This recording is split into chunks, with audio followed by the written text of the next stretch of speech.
Au sommaire de cette édition, plus de 2 milliards de francs CFA seront repartis entre 150 lauréats lors de la deuxième édition de la compétition des plans d'affaires. 50 personnes vont également bénéficier de suivi technique.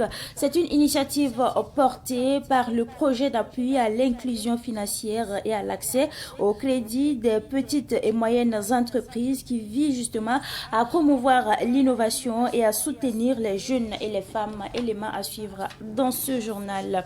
Et puis, championnat d'élite de football appelé désormais Faso Ligue 1 saison 2024-2025. LCK a battu Salitas FC cet après-midi même au stade Dr Joseph Konombo. Ce match s'est tenu en présence du président de la Fédération burkinabé de football, le colonel-major Oumarou Sawadogo, et de plusieurs acteurs du football. On en parle dans ce journal. Mesdames et messieurs, bonsoir et bienvenue à ce rendez-vous consacré à l'actualité sur Savan TV. Dans le cadre de l'an de la transition, le chef de l'État, le capitaine Ibrahim Traoré, s'adressera à la nation demain, 5 octobre 2024, à partir de 10h sur Radio Burkina.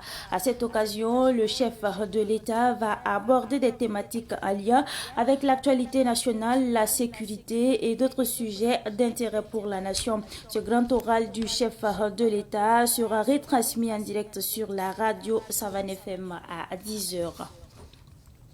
Lors de la deuxième édition de la compétition des plans d'affaires, 150 lauréats ont été primés et 50 ont reçu un appui technique. Cette initiative portée par le projet d'appui à l'inclusion financière et à l'accès au crédit des petites et moyennes entreprises vise donc à promouvoir l'innovation et à soutenir les entreprises dirigées par des jeunes et des femmes. La cérémonie officielle de remise de prix a eu lieu aujourd'hui à Ouagadougou. Les précisions avec notre reporter, il s'agit là de Madinatou Ouedraogo. Tening Pak Bayonli, un artisan originaire de la région de l'Est, a reçu une subvention de 13 38 696 000 francs CFA. Son projet vise à élargir son centre de formation professionnelle qui produit du faso d'enfants-nid ainsi que d'autres produits. Il a exprimé sa reconnaissance aux initiateurs. Il faut dire que, au sentiment, je suis animé d'une grande joie. Mais aujourd'hui, si nous on est là, en tant que bénéficiaire, je suis tellement très content. Je suis animé d'une grande joie pour moi-même et pour toute la jeunesse de la région de l'Est, la population en général. Selon Séraphin Quintega, le coordonnateur, le projet d'appui à l'inclusion et à l'accès du crédit des petites et moyennes entreprises est tout un processus. Nous avons mis en place un dispositif de évaluation. Dans un premier temps, nous faisons un premier déblocage pour leur permettre un peu de commencer un peu l'investissement. Au bout de 4 à 5 mois, nous faisons un peu le tour pour nous assurer au moins que le premier déblocage a été au moins correctement utilisé. Après cette évaluation, nous débloquons la deuxième tranche pour permettre de finaliser un peu le financement. Mais là, je voudrais également ajouter qu'à ce niveau, il y a des situations assez exceptionnelles qui peuvent se présenter. Ou peut-être on n'est pas forcément obligé de faire 2 déblocages. On peut faire un seul déblocage avec la prise d'un certain nombre de précautions pour nous assurer que l'argent ira là où ça doit aller. Le représentant de la Banque mondiale, Hamoud Abdel Ouedoul Kamil, salue cette initiative qui renforce la confiance entre la Banque mondiale et le Burkina Faso. Moi d'abord de remercier le ministère de l'économie et des finances de nous avoir invités à participer à cette cérémonie qui marque la solidité des relations qu'il y a entre la Banque mondiale et le gouvernement du Burkina Faso. Et je pense que cette cérémonie aussi traduit la volonté du gouvernement de continuer à accompagner la jeunesse à travers des plans d'affaires et la compétition de plans d'affaires et d'offrir l'opportunité à cette jeunesse de pouvoir participer à la croissance économique, au développement du pays et à l'inclusion et à sa résilience. Le ministre de l'économie et des finances, Dr Aboubakar Nakanabo, représenté par son secrétaire général, a également applaudi ce projet. Lors de la cérémonie de la deuxième édition, il a été rappelé que 12 lauréats avaient bénéficié de la première édition, Tandis que la deuxième édition, 150 lauréats ont été sélectionnés, dont plus de 80 projets portés par des femmes. Ces projets seront financés à hauteur de plus de 2 milliards de francs CFA.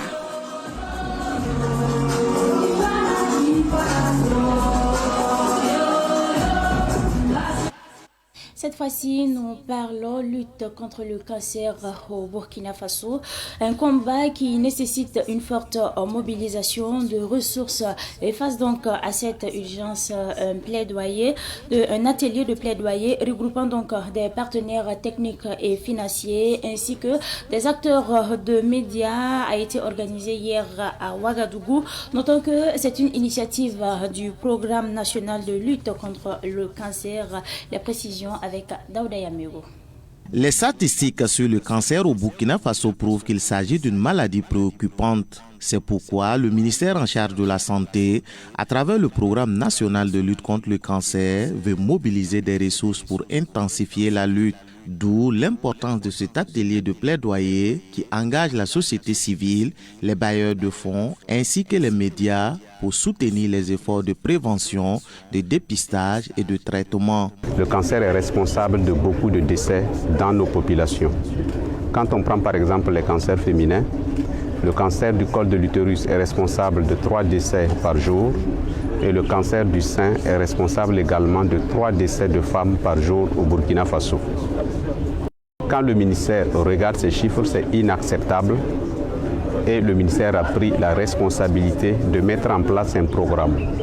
Et ce programme a pour objectif premier de travailler de telle sorte à ce que nous tendons vers une baisse de l'incidence, c'est-à-dire le nombre de nouveaux cas de cancer à travers des activités de prévention et de dépistage.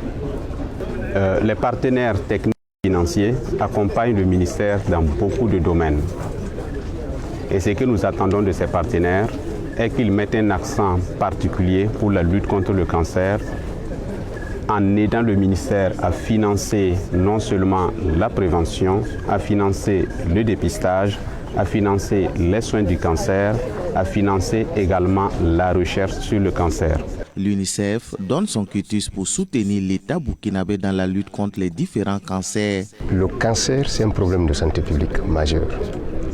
Et l'UNICEF est un partenaire stratégique du ministère de la Santé, donc il continuera à soutenir les efforts du ministère de la Santé dans le cadre de la lutte contre le cancer, en collaboration avec tous les partenaires financiers et techniques, parce que ici, l'UNICEF représente l'ensemble des partenaires techniques et financiers du secteur de la santé.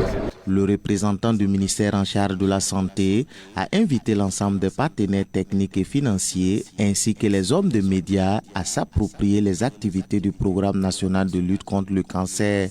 La condition sine qua non pour un succès franc contre le cancer est et demeure le soutien de tous. J'aimerais aussi, chers partenaires techniques et financiers, vous inviter à soutenir sans réserve toutes les rubriques du Programme national de lutte contre le cancer. Aux hommes et aux femmes de médias, permettez-moi d'insister et encore vous rappeler à tel point votre place est primordiale pour la réussite du Programme national de lutte contre le cancer. Le Programme national de lutte contre le cancer a été créé le 11 avril 2024. Les cancers les plus fréquents au Burkina Faso sont le cancer de sein, 21,6%, le cancer de la prostate, 11%, et le cancer du col de l'utérus, 9,9%. Dans l'actualité de ce soir, nous parlons également de la première édition du Salon panafricain des personnes âgées qui a refermé ses portes hier. Après donc 3 jours d'échanges et de partage d'expériences, cette rencontre dédiée aux aînés a pris fin en laissant entrevoir de nouvelles perspectives pour l'amélioration de leur bien-être. Revivons justement cette clôture avec Cynthia Zungrana. Après 3 jours d'échanges et de réflexion autour des problématiques du vieillissement et de la vie après la retraite, le rideau est tombé sur la toute première édition du Salon panafricain des personnes âgées, organisé par l'agence Faso Events. Cette rencontre a rassemblé des experts, des associations pour échanger sur les enjeux du vieillissement et sur comment mieux vivre sa retraite. La promotrice de l'événement a exprimé sa satisfaction. Pour une première édition, c'est un bilan vraiment satisfaisant. On ne s'attendait pas vraiment à tout cet engouement, mais les seniors, ils sont sortis, ils ont répondu présent et on est tellement fiers parce que l'objectif même est bien allé au-delà parce qu'on a réussi en tout cas à respecter 80% du programme qui était préétabli et les 20 autres seront faits juste en aval de cet événement. Donc on est plus que satisfait du résultat. Hadj Ismaël Bolali n'a pas caché son enthousiasme. Les personnes du 2e, 3e âge, ce sont nos bibliothèques. Ce sont nos générateurs, nos génératrices. Ce sont nos petits dieux sur terre. Si quelqu'un a pu réunir ces personnes-là, les grands anges que je peux dire, c'est formidable et étonnant. Étonnant parce que les gens ne sont pas sans savoir que ces 3 jours qu'on a passés avec les personnes âgées, c'est des grâces dans l'infini, c'est des bénédictions dans l'infini, mais dans le temps moderne, c'est des expériences que beaucoup de personnes aussi ont eues avec ces personnes sages-là. Béatrice Damiba, l'une des retraitées ayant pris part à ce salon, a félicité la promotrice pour l'initiative. Je voudrais féliciter ma fille Yacine pour l'initiative, la grande promotrice. Je pense que pour un coup d'essai, c'est un véritable coup de maître. Et je dois saluer ce succès, cette réussite. La cérémonie de clôture de cette première édition du Salon panafricain des personnes âgées a été marquée par une remise à des seniors et partenaires, une manière pour les organisateurs d'exprimer leur reconnaissance. Rendez-vous est pris pour la 2e édition du Salon panafricain des personnes âgées. Cette fois-ci, nous déposons nos valises à Bobo-Dioulasso, la capitale économique du Burkina Faso. La rentrée des classes est là, les soucis des parents aussi. Les années se suivent et semblent se ressembler. En tout cas, pour bon nombre de parents, visiblement obligés de subvenir aux besoins alimentaires et scolaires des enfants en même temps. Donc, Sida Thomas Sondo de Savane Media Ouest aborde ici un sujet d'actualité avec la rentrée des classes effectives depuis mardi. La rentrée scolaire 2024-2025 semble susciter de vives inquiétudes, tant pour les élèves que pour les parents d'élèves, sans oublier les libraires. À Bobo-Dioulasso, cette situation préoccupante se manifeste par un manque d'engouement pour l'achat des fournitures scolaires. L'engouement cette année n'est pas au rendez-vous comme ça, mais on espère que les parents d'élèves sont encore en route, parce que aussi ça se comprend la situation économique. Déjà c'est le stress des parents, surtout avec les derniers réglages, notamment le paiement des frais de scolarité.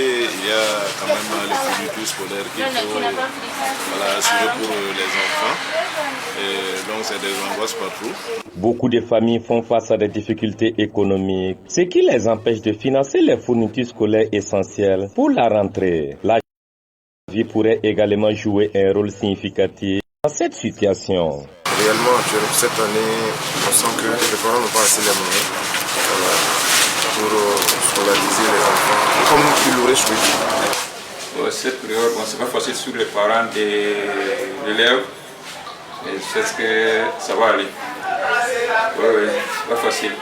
Donc, demander au gouvernement, on va voir le cas des fournitures, c'est trop élevé. Quand c'est trop élevé à notre niveau, c'est-à-dire qu'au niveau des parents aussi, c'est trop élevé. Donc, je demande au gouvernement, vraiment, avec le bon gouvernement qui est là actuellement, on a pour 670 sous. Bon, les prix, ça soit tout le monde soit satisfait au niveau des fournitures. Là, il faut des fournitures scolaires pour mes enfants. C'est pas simple. Mais bon, on fait avec ce qu'on peut faire. Sinon, c'est pas facile. Nos parents ont trop souffert avec des cahiers là. On va en classe avec des fournitures qui ne sont pas au complet. C'est pas intéressant quoi. Tu peux pas prendre des cours parce que les prix des cahiers sont trop élevés. Nos espoirs et attentes est que les enfants puissent avoir des nouvelles connaissances. Ça veut dire leur enseigner vraiment le civisme et surtout leur faire connaître leur propre pays. Voilà, dire la vérité sur leur pays et non ce qu'on nous disait avant. Le corps enseignant, nous les souhaitons quand même plein succès au cours de cette année. Que le taux de réussite en fin d'année soit au rendez-vous. Pour bon nombre d'observateurs, ces difficultés sont aussi dues à la situation sécuritaire du pays qui focalise tous les efforts du gouvernement.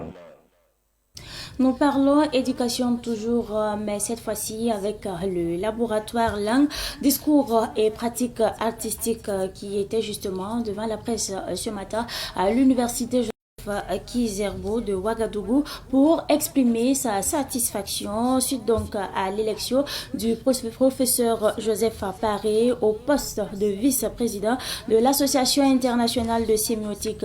À cette occasion, le réélu a reçu en tout cas des félicitations de ses pairs et a réaffirmé son engagement à mettre la sémiotique au service du développement. Et c'est un reportage signé Sidiki.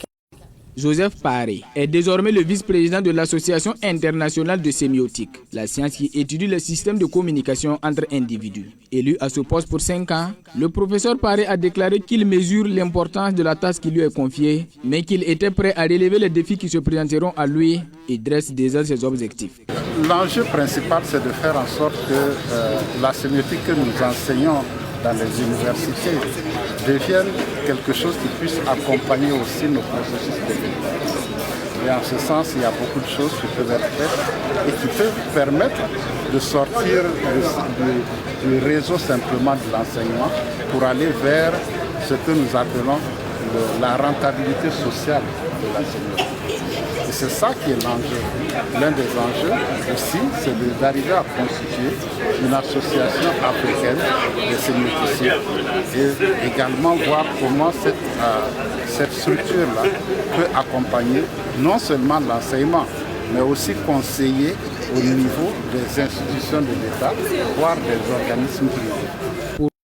Yves Dakuo, enseignant en sciences du langage à l'université Joseph Kizerbo, la nomination du professeur Joseph Paré est une grande fierté pour le monde de la sémiotique. Relever un fait, le fait que son élection justement au niveau au bureau de l'association mondiale doit être perçue d'abord comme une forme de reconnaissance des efforts des Burkinabés dans l'enseignement de la sémiotique. Ça veut dire que nous avons atteint justement une masse critique de sémioticiens qui nécessite justement que soit mise en place l'association nationale des sémioticiens de Burkina Faso. Vous avez regardé le programme, il y a le point 5 qui est extrêmement important pour nous. Le point 5 justement de leur programme, c'est de mettre en place des outils, de mettre en place des structures qui permettront justement aux jeunes chercheurs d'améliorer justement leurs compétences, d'améliorer justement leurs pratiques justement de la sémiotique, soit à travers donc des séminaires, à travers justement des colloques, à travers justement l'offre de certaines bourses de formation. Et je pense que ça c'est un élément important. L'Association internationale de sémiotique regroupe à titre individuel et collectif des cercles de recherche à travers le monde qui s'intéressent à la sémiotique, notamment à la problématique de la signification des paroles et des signes. L'actualité de ce soir est également marquée par la société de téléphonie mobile Move Africa qui vole au secours des élèves de l'école primaire Tangsegabé de la commune de Koubli.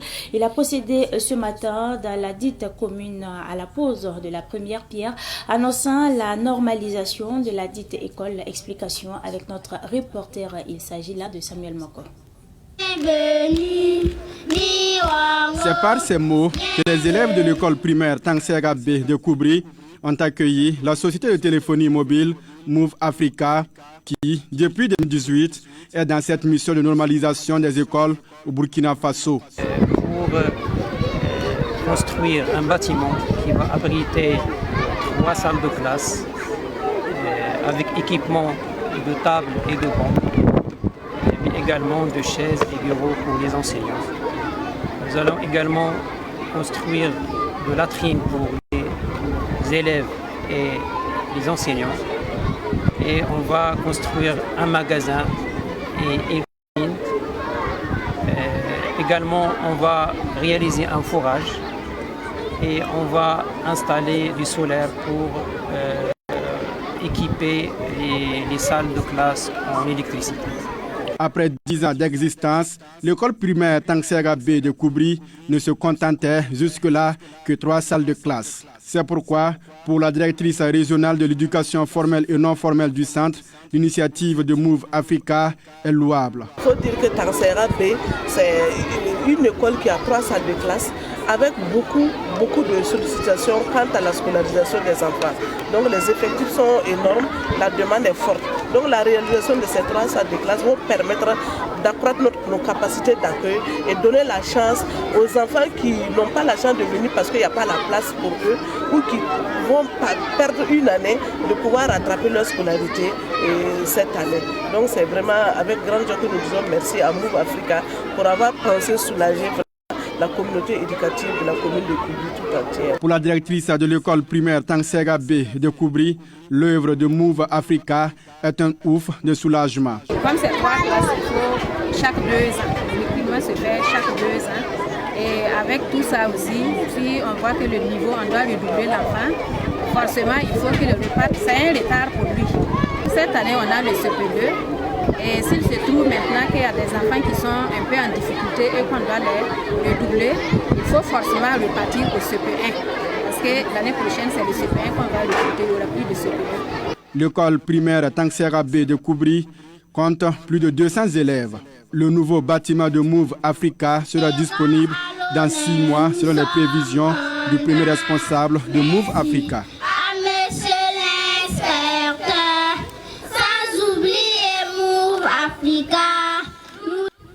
La musique est également au menu de l'actualité de ce soir et nous parlons justement de l'artiste musicien Grand Docteur qui a rassemblé ses fans le week-end dernier à Ouaga 2000 pour un concert live intitulé Concert de l'intégrité.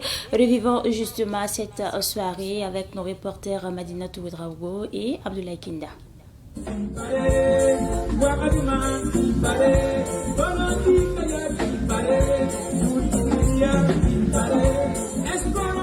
En live, l'artiste Grand Docteur a tenu en haleine ses mélomanes à l'espace restaurant Nana dans le quartier Ouaga 2000. Occasion de traduire sa reconnaissance à son public venu le soutenir. Je veux dire merci au responsable des espaces Nana qui m'a permis de s'exprimer ce soir et dire merci au public qui, en tout cas, qui a fait de leur mieux et qui sont venus me soutenir. Vraiment, moi, je suis satisfait. Voilà, je leur dis merci pour vraiment la considération et le soutien. Un de mes premiers concerts, très bien réussi. Voilà, donc ça me demande de travailler encore plus fort parce que les gens ont beaucoup apprécié ce soir. Donc il faut qu'ils apprécient encore plus fort pour la concert. Donc je dois rentrer encore, commencer à travailler encore pour, en tout cas, mériter ce respect. Grand Docteur invite les autorités à soutenir la musique burkinabé afin qu'elle puisse éveiller la conscience de la population. Il faut que derrière moi, il y a un soutien qui va me permettre encore de m'exprimer. Donc je crois que la prochaine fois, de bonne volonté comme le responsable d'Espace Nana va encore, mais pour que je puisse aller encore plus loin et pourquoi pas jouer dans d'autres conflits encore plus larges que ça. Mais je crois que il est temps que l'autorité aussi réfléchisse et voit comment faire pour nous aider. Parce que notre combat c'est quoi? C'est faire éveiller les consciences, c'est changer les mentalités. Alors que pour qu'un pays se développe, il faut un changement de mentalité. Et notre combat c'est le changement de mentalité et lutter pour l'amélioration des conditions de vie et de la population. Tu vois, donc il faudra que derrière nous, les auditeurs aussi essaient de pousser pour nous faciliter la tâche. Plusieurs artistes étaient sur scène avec l'artiste Grand Docteur au plaisir des mélomanes.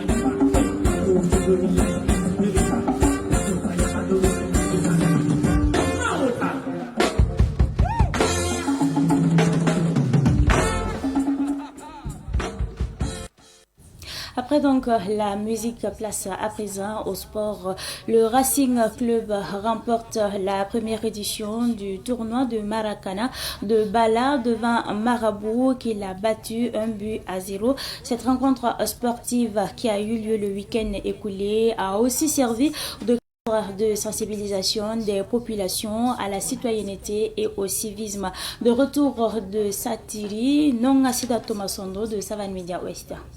La tenue de la finale de la première édition du tournoi Maracana à Bala, dans la commune de Satiri, a prouvé que cette commune a retrouvé sa quiétude. Selon Lassane Sawadogo, point focal développement du centre, patron de la première édition. Ce tournoi montre effectivement que ces villages ont été rejoints et que la jeunesse de Bala ainsi que la commune de Satiri sont en joie et ils arrivent à faire des activités de sport culturel. Cela est une joie immense pour nous et pour l'autorité burkinabé pour ce travail qu'ils ont combattu sur le terrain de pouvoir remettre ces villages. Profitant de son passage dans la commune de Satiri, le patron de la cérémonie a sensibilisé les jeunes à la citoyenneté et au civisme. Nous avons donné des grands points de patriotisme, des grands points de citoyenneté et aussi la communication en temps de guerre. Nous devons savoir qu'en temps de guerre, nous avons le clan de l'ennemi et le clan de l'ami. Il faut choisir ton clan. Et une fois qu'on est dans un clan, il faut communiquer pour ce clan, pour les encourager, les appuyer. Et aujourd'hui, je pense que la population de Satri ainsi que la commune et aussi le village de Bala, nous sommes tous dans le camp de l'ami qui est le Burkina Faso avec à sa tête le président Ibrahim Traoré et nous devons communiquer à les encourager, à les soutenir et à combattre tout ennemi qui viendra à l'encontre de notre développement et notre recherche de la paix intérieure. Emmanuel Bouenze Mwende Ouedraogo, président de la délégation spéciale de la commune de Satiri, hôte de cette cérémonie, a salué les efforts fournis par le gouvernement pour la reconquête du territoire national. Si l'occasion se présente de transmettre nos salutations distinguées au capitaine Ibrahim Traoré et à l'ensemble du gouvernement pour les efforts qu'ils ont consentis dans le cadre de la reconquête du territoire. Et c'est vraiment un honneur pour moi de dire merci à toutes les autorités qui se sont impliquées pour vraiment nous permettre de redonner espoir à la population qui était meurtrie. Bala, village rattaché à la commune de Satiri, éprouvé par la crise sécuritaire, renaît de ses cendres grâce à l'engagement et la détermination des forces de défense et de sécurité et des volontaires pour la défense de la patrie. RCK 3, Salitas 2, c'est le résultat de la première journée du championnat d'élite de football appelé désormais Faso Foot League 1, saison 2024-2025. Il a débuté cet après-midi même au stade municipal Dr Issoufou Joseph Konombo. C'est le parrain sportif Babayoure Sawadogo qui a donné le top départ de la saison sportive 2024-2025, marquant donc le début du championnat de football burkinabé de première division. Ce match a opposé LCK à Salitas. LCK a donc battu Salitas par le score de 3 buts à 2.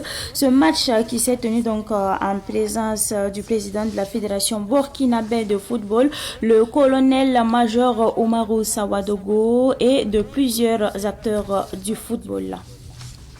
Et avant donc le match inaugural de cette nouvelle saison, dirigé par une nouvelle équipe fédérale, cette dernière a apporté plusieurs innovations, dont des actions de solidarité. Écoutons donc Adama Salambere, chargé de communication de la Ligue de football professionnel, qui nous donne plus de précisions. Il s'exprime au micro de Ruben Wilson Okodio.